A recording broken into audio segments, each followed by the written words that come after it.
Robert F. Kennedy Jr. The great tragedy at hand is forevermore for a younger generation. The name will not be affiliated with greatness and human rights, decency, courage, and love, but rather Trump, conspiracy theories, and outright nuttery.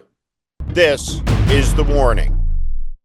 The tragedy of this moment is that our present is consuming our past. And that includes science and the reality that within the last 80 years, fantastic advances have been made that have saved countless lives from misery and suffering.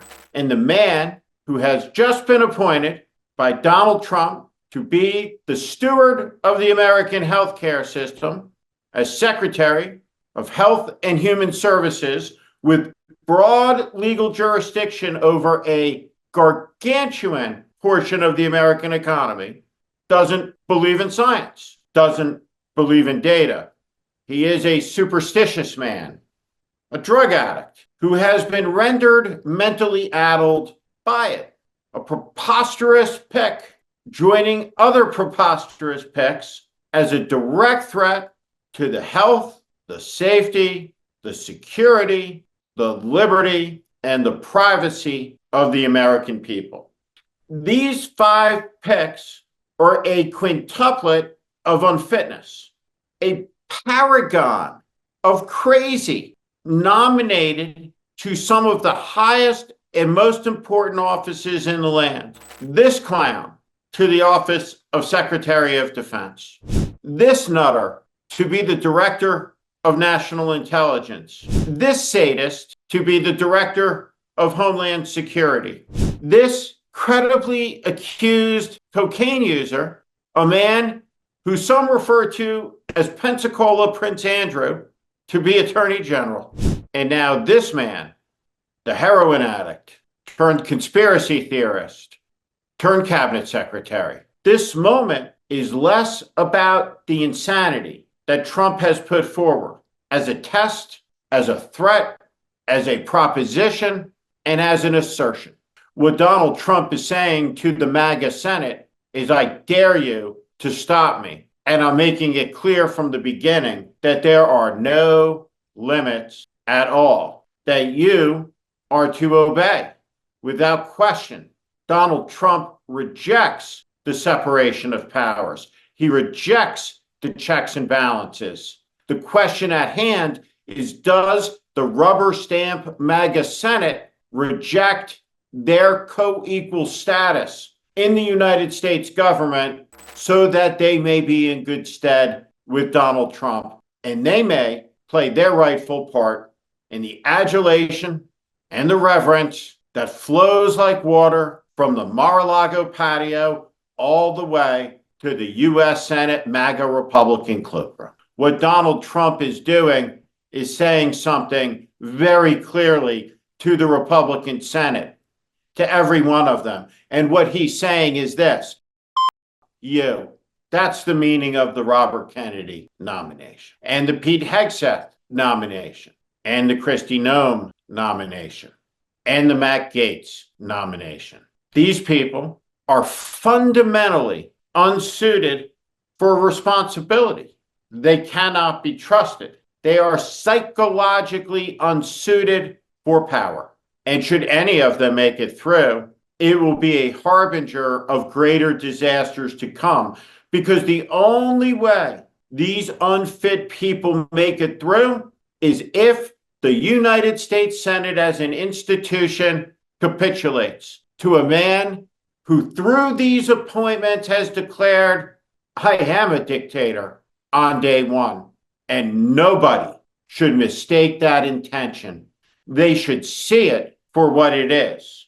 Robert Kennedy Jr. is an extremist, a liar, a drug addict, somebody who cannot either tell the difference between what's real and not, or understands exactly the difference and just wants to build the system for as much as he can take. This is a man who has been rejected by a wide swath of his family, by his siblings, who see him as a threat and a liar and a demagogue. He's unfit. They all are. They're going to wreck things that took a long time to build. They'll be built back. The question is, at what cost and after how much damage? The confirmation process should stop these people cold because they're a threat to the American way of life. Secretary Kennedy, Secretary Hegseth, Secretary Noem, Attorney General Gates.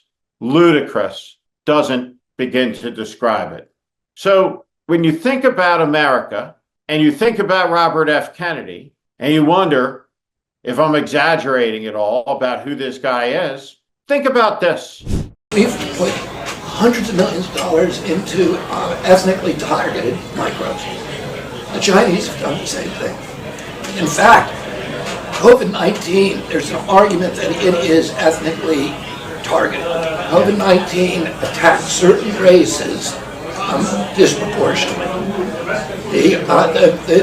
The races that are most immune to COVID-19 are because of the structure of the genetic structure of genetic differentials among different races of the receptors of the ACE2 receptor. COVID-19 is targeted to attack Caucasians and black people. The people who are most immune are Ashkenazi Jews and Chinese. Or maybe this. Teens today have 50% of the sperm count, 50% of the testosterone as teens, American teens 2 generations ago. Or this. With food, we can solve the diabetes crisis. Most people who have diabetes or pre-diabetic can be cured with good food. And if they choose instead to be cured by Ozempic, the government then pays $1,500 a month for the rest of their lives. And with a fraction of that, we could give everybody organic foods 3 meals a day in this country. Or 10,000 more. What Donald Trump realizes by spreading the field of crazy that some will make it through when none should.